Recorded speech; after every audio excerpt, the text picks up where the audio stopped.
Hello students, मैं विष्णु गुप्ता आपका स्वागत करता हूं फिर से आपके अपने यूट्यूब चैनल केम प्लस में। और आज हम आपके लिए एक नया टॉपिक लेके आए हैं, वो है इलेक्ट्रोकेमिस्ट्री। तो इलेक्ट्रोकेमिस्ट्री में आपको बता दूं कि क्लास 12 का तीसरा चैप्टर है और बीएससी जो सेकंड ईयर है उसके अंदर फोर्थ और फिफ्थ यूनिट है वो अपनी किसकी है, इलेक्ट्रोकेमिस्ट्री की। ठीक है, तो और एमएससी के अंदर भी है। तो मैं आपको जनरली यहाँ पूरी इलेक्ट्रोकेमिस्ट्री यहाँ सिखाने वाला हूँ। तो आज हम इसका पहला लेक्चर लेके आ रहे हैं। तो मैं आपको इसका पूरा लेक्चर को अच्छे से समझाऊंगा, तो आप बने रहना पूरे वीडियो में। देखिए, हम बात करेंगे इलेक्ट्रोकेमिस्ट्री की।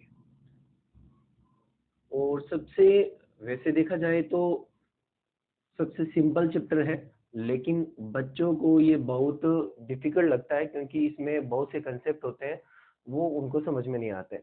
तो मैं बता दूं, इलेक्ट्रोकेमिस्ट्री को हम क्या कहते हैं, विद्युत रसायन। क्या कहते हैं? विद्युत रसायन। इलेक्ट्रो का मतलब विद्युत और केमिस्ट्री का मतलब क्या हो गया, रसायन। ठीक है, तो विद्युत रसायन पढ़ने वाले हैं। विद्युत रसायन किसे कहते हैं इसे हम समझेंगे।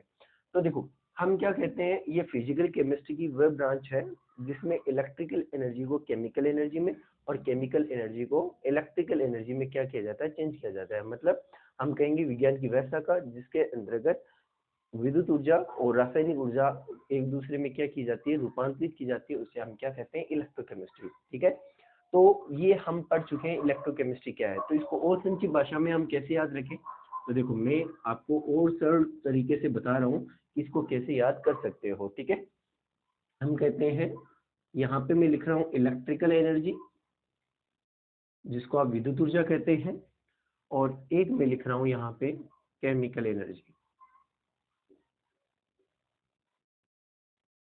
तो ये विद्युत ऊर्जा है और ये रासायनिक ऊर्जा है। तो हम कहेंगे विज्ञान की वह शाखा जिसमें विद्युत ऊर्जा को किसमें, रासायनिक ऊर्जा में, और रासायनिक ऊर्जा को विद्युत ऊर्जा में क्या किया जाएगा, चेंज किया जाएगा। क्या किया जाएगा, चेंज किया जाएगा, रूपांतरित किया जाएगा। तो वह शाखा क्या कहलाती है, इलेक्ट्रोकेमिस्ट्री कहलाती है। क्या कहलाती है भाई, इलेक्ट्रोकेमिस्ट्री। ठीक है, तो अब हम देखेंगे, ये हमने चेंज कर लिया, ये बातें हम समझ चुके हैं। इलेक्ट्रिकल एनर्जी और केमिकल एनर्जी, इलेक्ट्रिकल मतलब विद्युत ऊर्जा और केमिकल एनर्जी मतलब रासायनिक ऊर्जा। ठीक है ना, तो ये चीज हम पढ़ चुके हैं।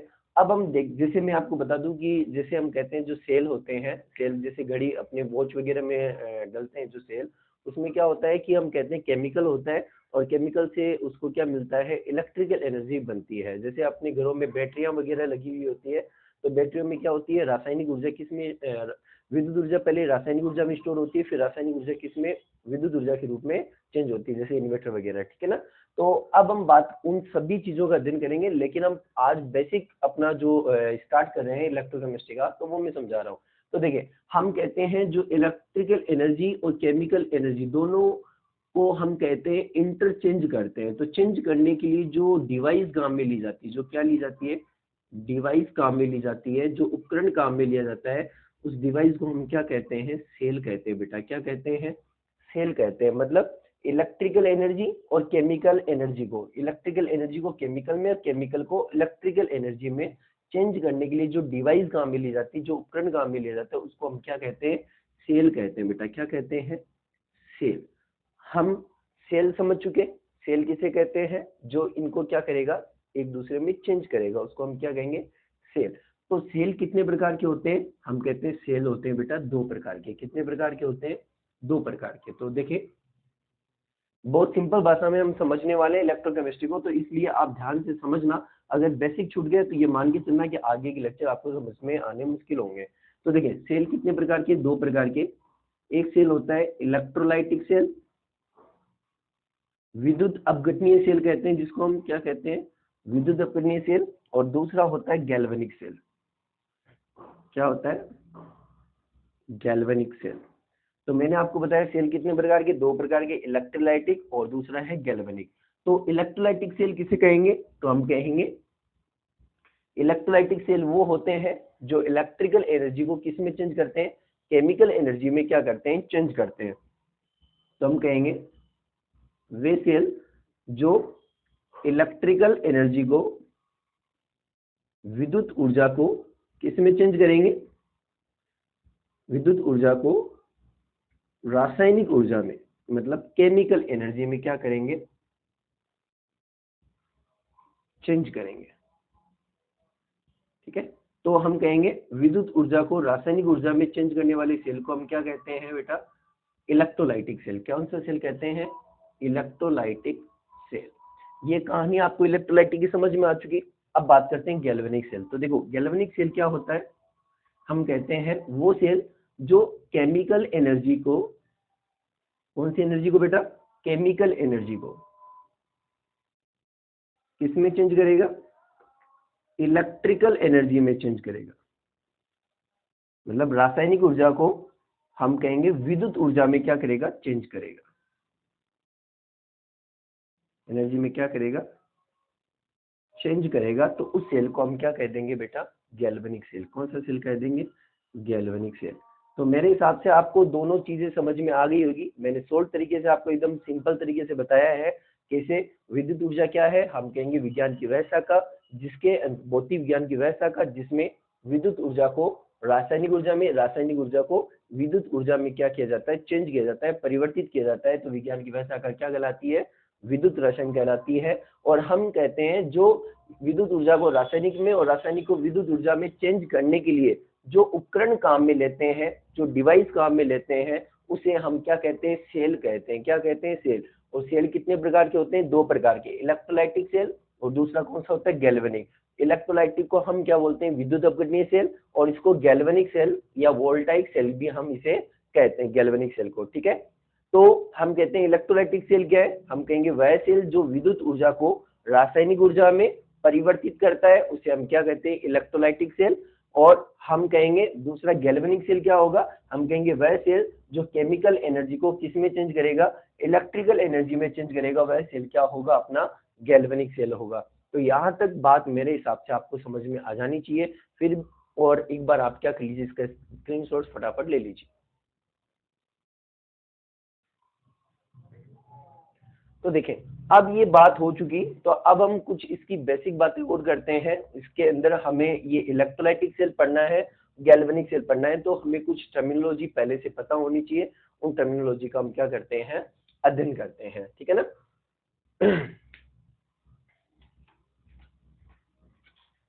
कुछ टर्मिनोलॉजी मतलब शब्दावली। तो सबसे पहले नाम आता है,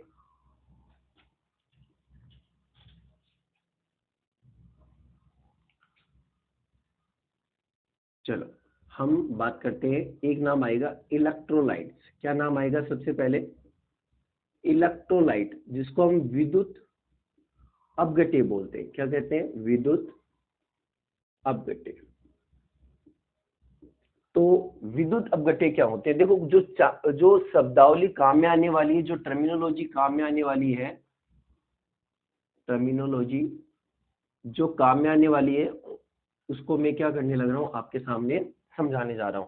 तो सबसे पहले एक विद्युत अपघट्य नाम आएगा, उस विद्युत अपघट्य को हम समझते हैं। विद्युत अपघट्य क्या होता है, हम कहते हैं विद्युत जो अपने पास सेल थे, अभी हमने जो गैल्वेनिक सेल पढ़ा था और इलेक्ट्रोलाइटिक सेल पढ़ा था, हम कहते हैं जिसके अंदर विलयन जो भरा जाता है, मतलब इलेक्ट्रोलाइटिक सेल या गैल्वेनिक सेल में जो विलयन भरा जाएगा, उसको हम क्या कहेंगे, इलेक्ट्रोलाइट। क्या कहेंगे, इलेक्ट्रोलाइट या विद्युत अपघट्य कहेंगे। ठीक है ना। तो हम कहते हैं जो सेलों के अंदर विलयन के रूप में भरा जाता है, उसे हम क्या कहते हैं, विद्युत अपघट्य। और ध्यान रखना ये आयनों के रूप में होते हैं, इनमें विद्युत का चालन किसकी वजह से होता है, आयनों की वजह से होता है, इसलिए इनको हम क्या कहते हैं, विद्युत अपघट्य। तो ध्यान रखें विद्युत अपघट्य क्या है, मैं आपको जनरली सारी चीजें आपको बता दूं।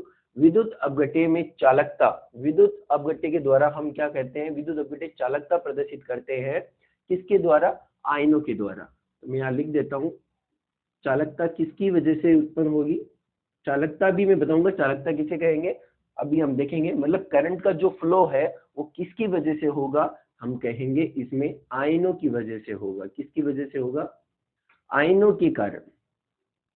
ठीक है, चालकता किसकी वजह से उत्पन्न होगी, आयनों के कारण। ठीक है,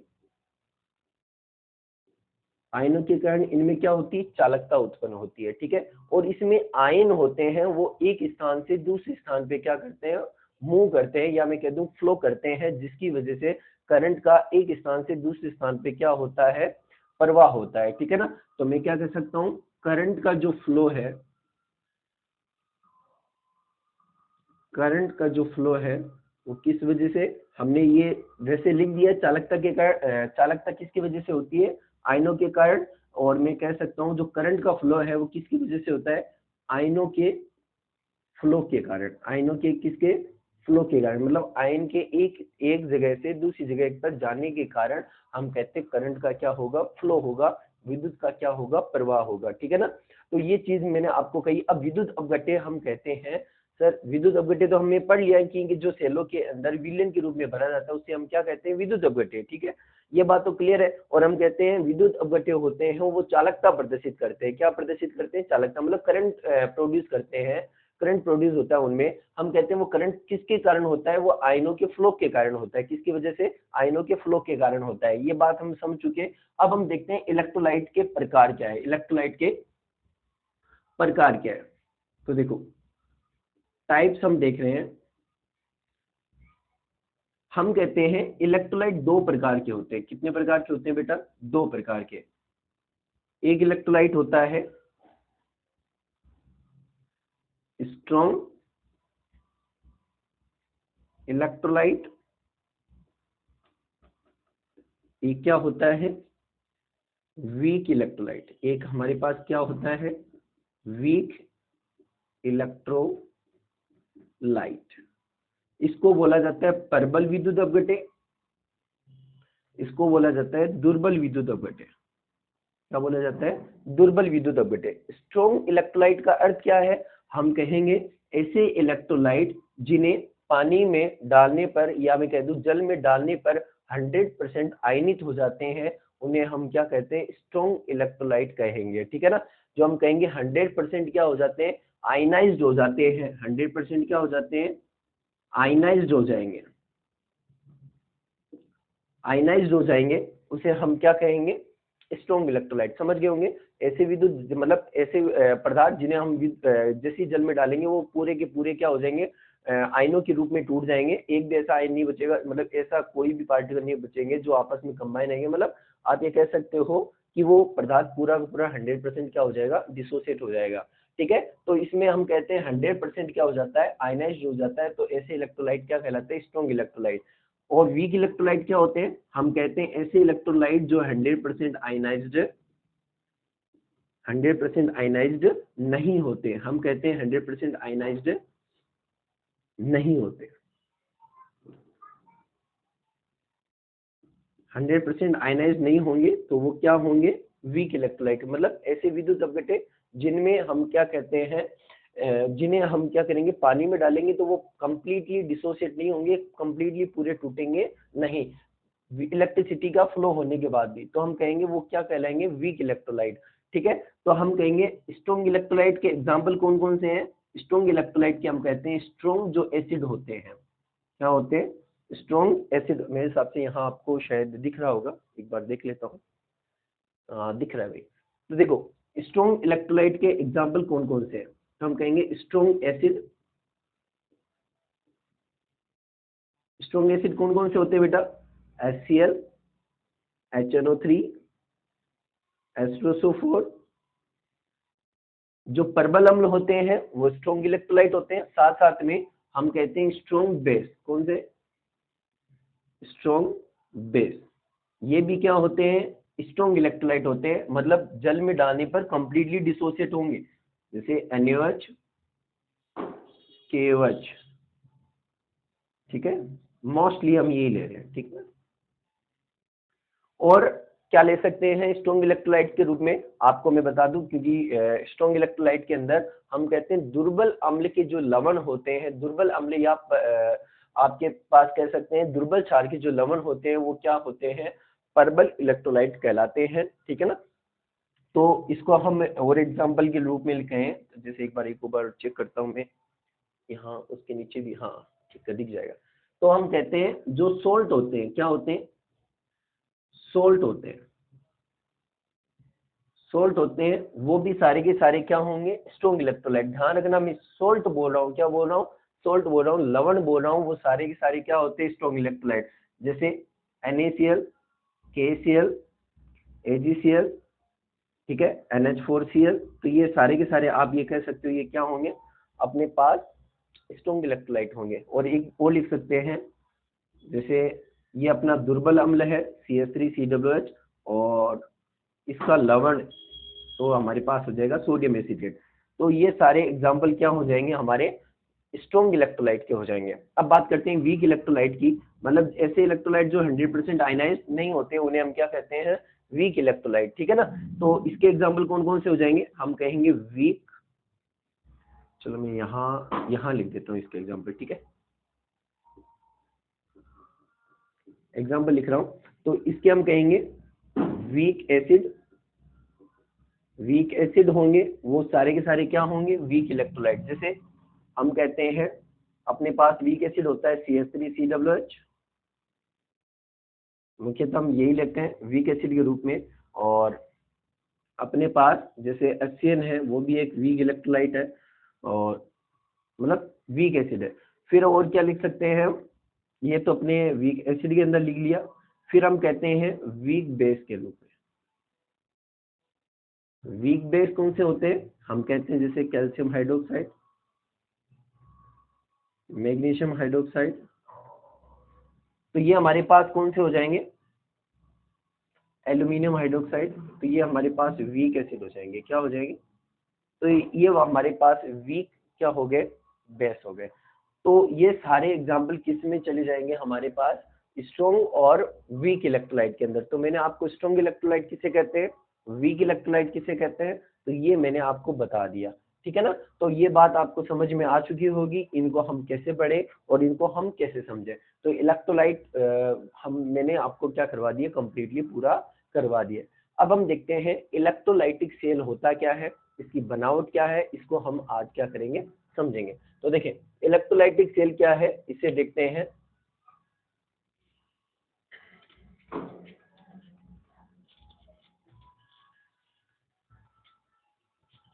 देखो अब हम देखेंगे इलेक्ट्रोलाइट, सॉरी इलेक्ट्रोलाइटिक सेल पढ़ना है ना। तो देखें एक मिनट, इलेक्ट्रोलाइटिक सेल पढ़ने से पहले अपने को एक टर्मिनोलॉजी में एक और पढ़ना पड़ेगा, सेकंड टर्मिनोलॉजी, उसका नाम है टाइप्स ऑफ इलेक्ट्रोड। क्या पढ़ेंगे, types of electrode, types of.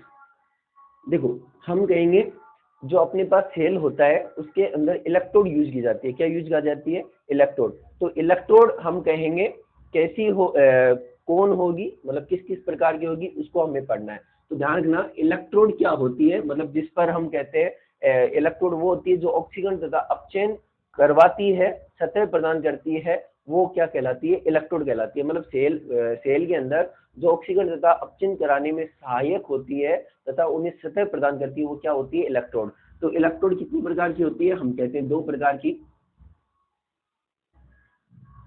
एक होती है एक्टिव इलेक्ट्रोड, सॉरी पहले इनएक्टिव लिख रहा हूं इधर, इनएक्टिव इलेक्ट्रोड, और दूसरा कौन सा होता है, एक्टिव इलेक्ट्रोड। कौन सी होती है, एक्टिव इलेक्ट्रोड। इनएक्टिव का अर्थ क्या है, ऐसी इलेक्ट्रोड हम कहते हैं जो स्वयं ऑक्सीकरण तथा अपचयन में भाग नहीं लेती, केवल सतह प्रदान करती है ऑक्सीकरण तथा अपचयन होने के लिए, ठीक है ना। ध्यान से सुनना, ऐसी इलेक्ट्रोड जिसका स्वयं का ऑक्सीकरण तथा अपचयन नहीं होता, वो इलेक्ट्रोड क्या कहलाती है, इनएक्टिव इलेक्ट्रोड। क्या कहलाती है, इनएक्टिव। तो हम क्या कह सकते हैं, वे इलेक्ट्रोड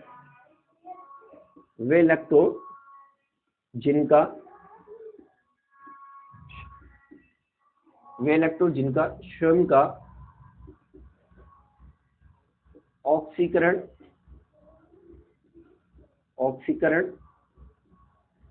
तथा अपचयन नहीं होता है, लेकिन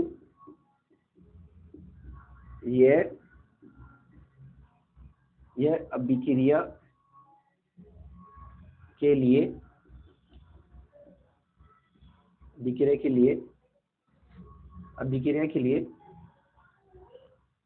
सतह प्रदान करती है, अभिक्रिया के लिए सतह प्रदान करती है,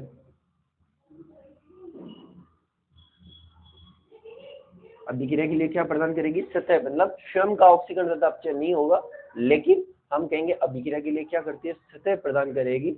मतलब यहाँ पे इस इलेक्ट्रोड स्वयं का, मतलब हम कहेंगे उस खुद इलेक्ट्रोड का ऑक्सीकरण तथा अपचयन नहीं होगा, मतलब जो आयन होंगे उनका ऑक्सीकरण अपचयन हो जाएगा, लेकिन स्वयं इलेक्ट्रोड का नहीं होगा। मतलब यहाँ हम क्या कह सकते हैं? अर्थात आयनों का, अर्थात विद्युत अपघट्य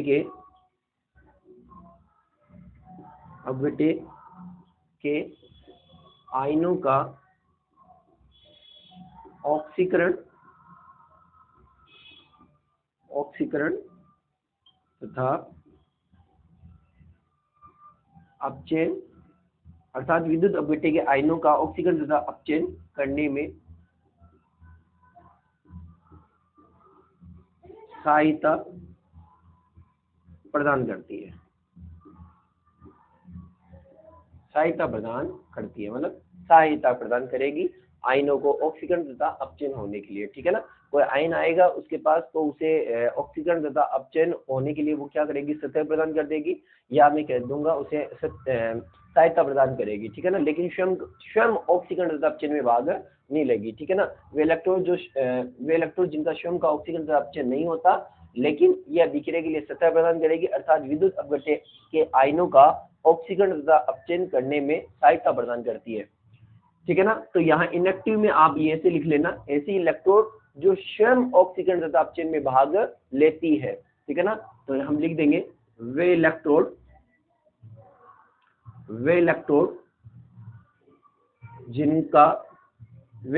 जो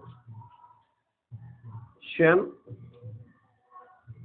ऑक्सीकरण तथा अपचयन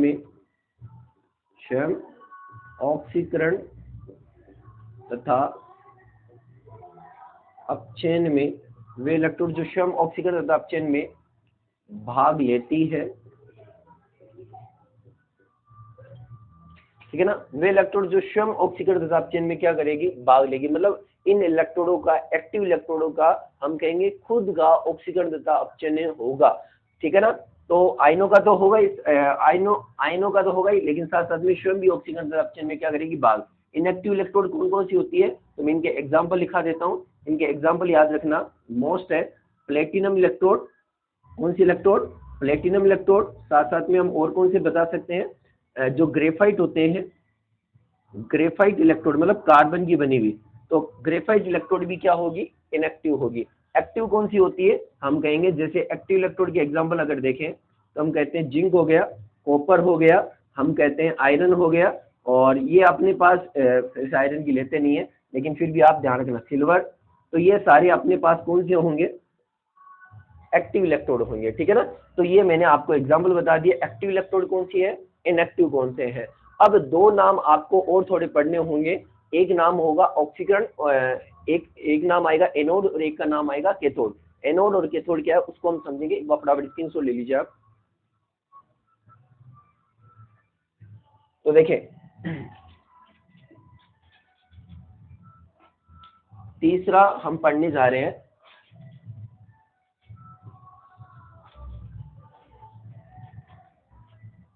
तीसरा नाम क्या आ रहा है? एनोड और कैथोड। एक नाम आएगा एनोड और एक नाम आएगा कैथोड।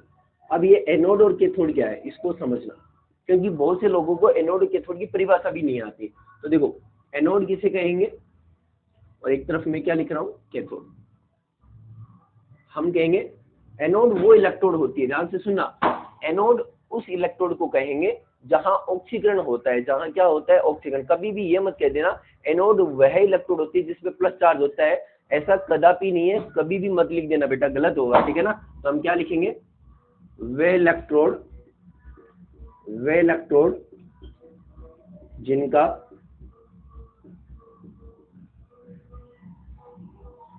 वे इलेक्ट्रोड जहां ऑक्सीकरण होता है, वे इलेक्ट्रोड जहां ऑक्सीकरण होता है, या मैं कह दूं जिस इलेक्ट्रोड पे ऑक्सीकरण होता है, ज्यादा अच्छा ही रहेगा। क्या लिखेंगे? जिस इलेक्ट्रोड पर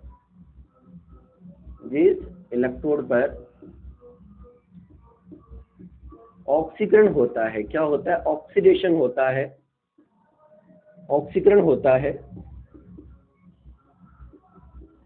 उसे एनोड कहते हैं, उसे हम क्या कहेंगे, एनोड कहेंगे, ठीक है ना, उसे एनोड कहते हैं। तो ये बात समझ में आ गई आपको, जिस इलेक्ट्रोड पर क्या होगा ऑक्सीकरण उसे हम क्या कहेंगे, एनोड, और हम कहेंगे जिस इलेक्ट्रोड पर अपचयन होगा, जिस इलेक्ट्रोड पर अपचयन होता है, क्या होता है, अपचयन होता है, उसे कैथोड कहते हैं, उसे हम क्या कहते हैं बेटा, कैथोड कहते हैं। तो आपको एनोड और कैथोड के बारे में पता चल गया होगा। एनोड किसे कहेंगे, तो हम कहेंगे जिस इलेक्ट्रोड पे ऑक्सीकरण होता है तो वह एनोड कहलाती है, और जिस इलेक्ट्रोड पे क्या होगा, अपचयन होगा, उसे आप क्या कहोगे, हम कहेंगे कैथोड। तो ये मैंने आपको एनोड और कैथोड की बातों को क्या कर दिया है, समझा दिया है। तो आई थिंक जो आपको बेसिक टर्मिनोलॉजी है वो क्या हो जाएगी, क्लियर हो जाएगी इसके बाद। और जब मैं आपको इलेक्ट्रोलाइटिक सेल पढ़ाऊंगा तो ये सारी चीजें आपको जब समझ में आई हुई होगी तो इलेक्ट्रोलाइटिक सेल चुटकियों में आपके क्या हो जाएगा, समझ में आ जाएगा। गैल्वेनिक सेल भी सेम होगा, अगर इलेक्ट्रोलाइटिक आ गए समझ में तो गैल्वेनिक सेल भी सिंपल है।